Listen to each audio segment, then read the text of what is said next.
Não, boa noite. O primeiro tempo a gente errou muito, né? E o Vasco teve as chances para fazer um ou dois gols, como a gente fez no segundo tempo.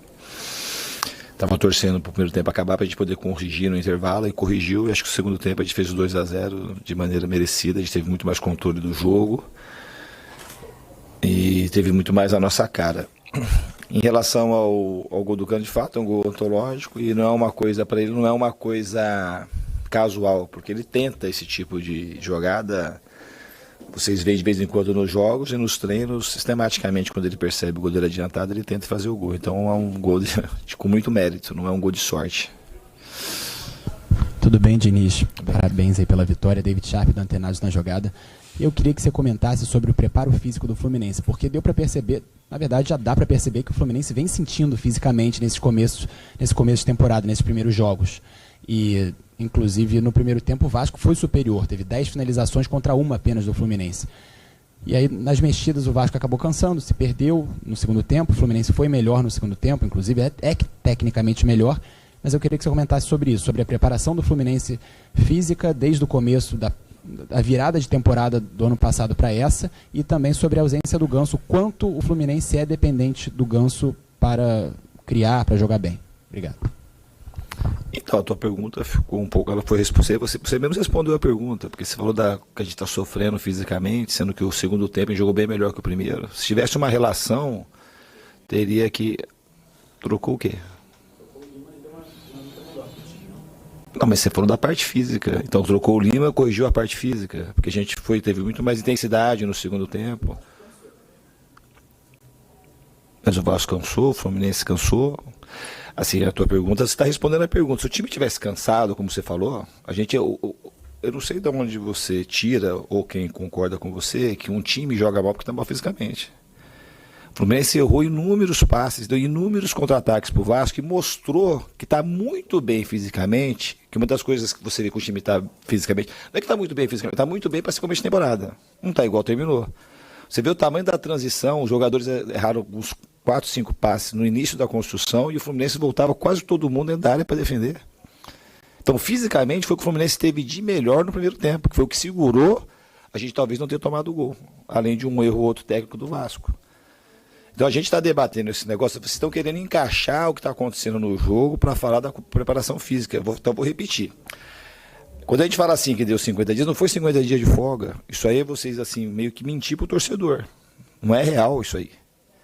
E parece que a gente ia ficar, não ia dar nem um dia e ficou 50. A gente ia dar 30 dias de férias, se fosse fazer uma coisa convencional, ia voltar durante 8 dias e depois ia dar de novo mais as férias, que é o que muita gente fez, as férias não, o Natal e Ano Novo.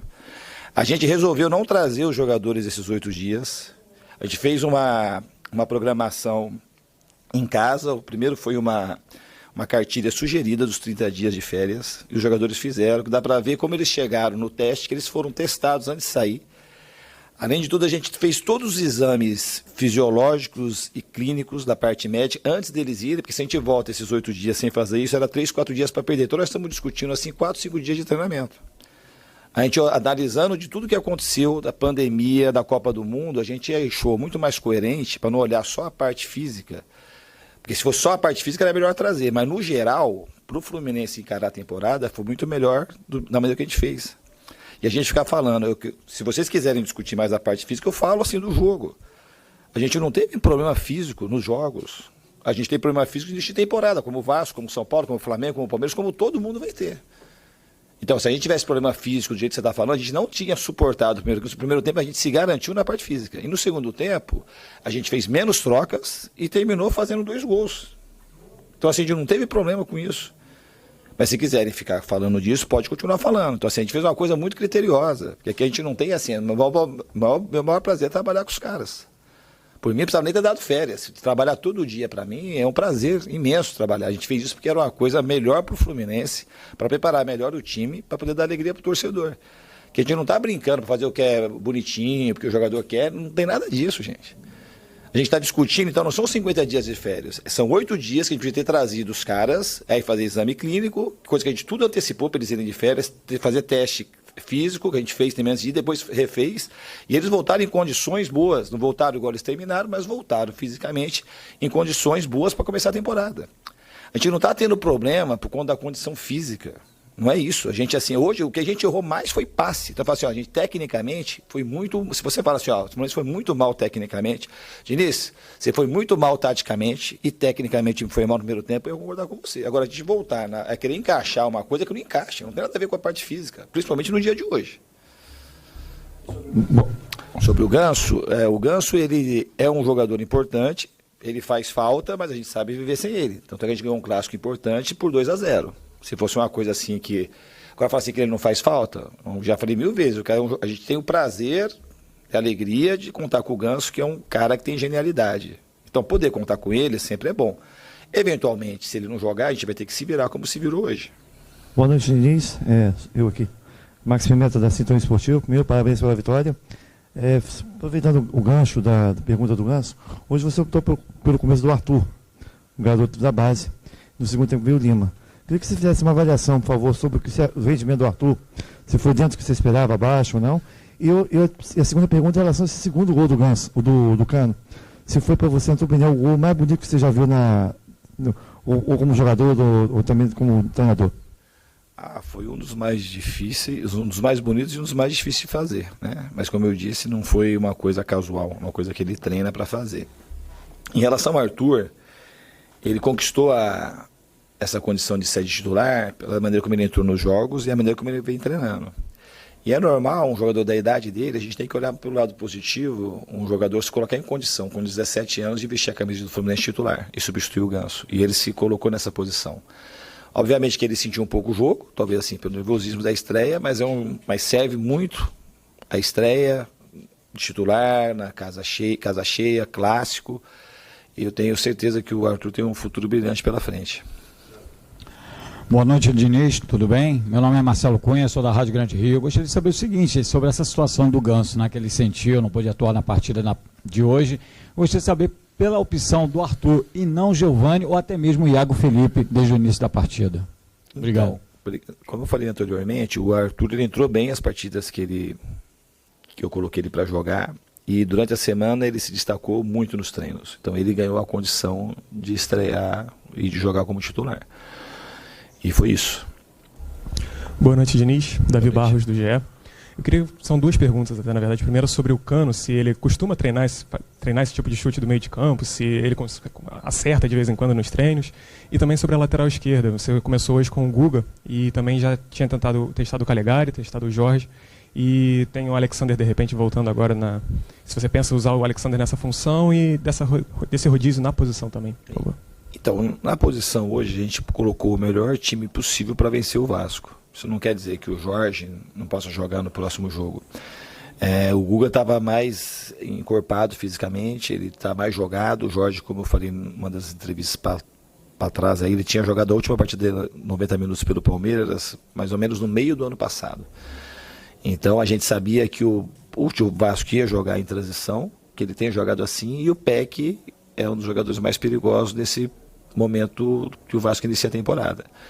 Então eu achei que com o Guga ali a gente ia ficar mais seguro e acredito que o Guga fez uma partida boa, ele conseguiu neutralizar a maioria dos ataques do Vasco para aquele lado e conseguiu também ajudar o time no ataque. Não, ele treina, eu falei isso já aqui, ele não é casualidade, vocês já viram também em jogos ele tentar, é que quando erra a gente fala, puta, que absurdo, mas ele tem muito mérito nesse gol, não é um gol de sorte, é um gol de mérito. Ele faz nos jogos, ele já fez muitas vezes no treinamento e hoje ele teve a felicidade, já fez gols assim em treinos também, e teve a felicidade de fazer um gol de fato antológico, vai ficar marcado na história aí do futebol brasileiro. Diniz, a última pergunta aqui para encerrar. Tá? Luiz Gabriel Amaral, Raiz Tricolor, parabéns pela vitória. Eu vou um pouquinho mais amplo. A última vez que acho que a gente estava aqui foi contra o Boa Vista. Eu não estava aqui contra o Audax. E depois a gente falou com o Eduardo aqui e lá em Volta Redonda. E eu lembro que depois desses jogos haviam críticas da torcida e até da própria análise também, tinha críticas dessa forma. E hoje, assim, eu dando uma passada rápida pelas redes sociais, enfim, quando a gente consegue dar uma olhadinha com o torcedor também, muitos elogios. O dinizismo e tal. Queria saber como que você lida com isso. Com a torcida você já falou bastante. mas eu queria saber como você lida com isso com a imprensa. Porque você mesmo já falou algumas vezes, né? Quando ganha está tudo bem, quando perde também não está tudo ruim.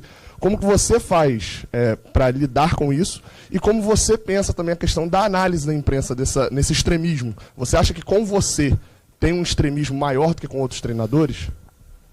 Gabriel, obrigado pela pergunta. Pode ser que sim, mas eu lido super bem, sabe? Eu tenho um respeito muito grande por vocês da imprensa, assim, eu tenho mesmo. É a minha preocupação quando vejo uma entrevista e eu tenho a oportunidade de falar com vocês é de esclarecer do ponto de vista assim, do treinador as coisas para o torcedor. Porque no fundo a gente tem que ter uma preocupação com o torcedor. Na realidade eu achei que o nosso primeiro tempo foi um dos piores primeiros tempos, desde que eu estou aqui no Fluminense. A gente errou e o Vasco podia ter feito 2-0. Mas não foi mais aí qual o colega perguntou. E aí quis enquadrar isso na parte física, pô, parece que a gente está assim, tarado, assim, pô, não tem mínimo cabimento, assim, hoje falar da parte física e falar assim do primeiro tempo ainda. Podia ter falado da parte técnica, da minha escolha, da parte tática, que eu escalei mal, que eu fiz mal, que o time jogou mal, e tudo tem a ver no primeiro tempo. E eu tô assim, a gente ganhou, mas eu tenho assim, é uma crítica totalmente justa do primeiro tempo, é uma crítica a mim que eu me faço, porque a gente foi mal e a principal culpada do primeiro tempo fui eu. Porque a gente, assim, jogou muito mal. E quando o time joga muito mal, assim, o treinador é responsável, não tem muito como transferir nada. E acho que no segundo tempo a gente ajustou, o Lima entrou bem, e o time começou a jogar hoje no segundo tempo, com um pouco mais com a cara do que o time terminou ano passado. Então, os elogios no segundo tempo, acho que eles são justos, mas a gente não está no mesmo nível do ano passado. Acho que tem um pouco da torcida pelo fato de ser um clássico, um jogo importante. Tem os 2 gols do Cano, foram 2 gols bonitos. Além da entrada do Lima, que ele entrou muito bem, o Keno também fez um segundo tempo melhor, começou a ganhar vantagem nos duelos. Então eu acho assim que o torcedor está no direito dele, assim, hoje de festejar, e tem que festejar mesmo. E a gente tem que fazer uma análise crítica para poder levar alegria para o torcedor, igual a gente levou hoje, mas sem passar um pano nos erros. A gente errou muito, errou também no segundo tempo, mas no primeiro tempo a gente errou muito mais do que a gente deveria.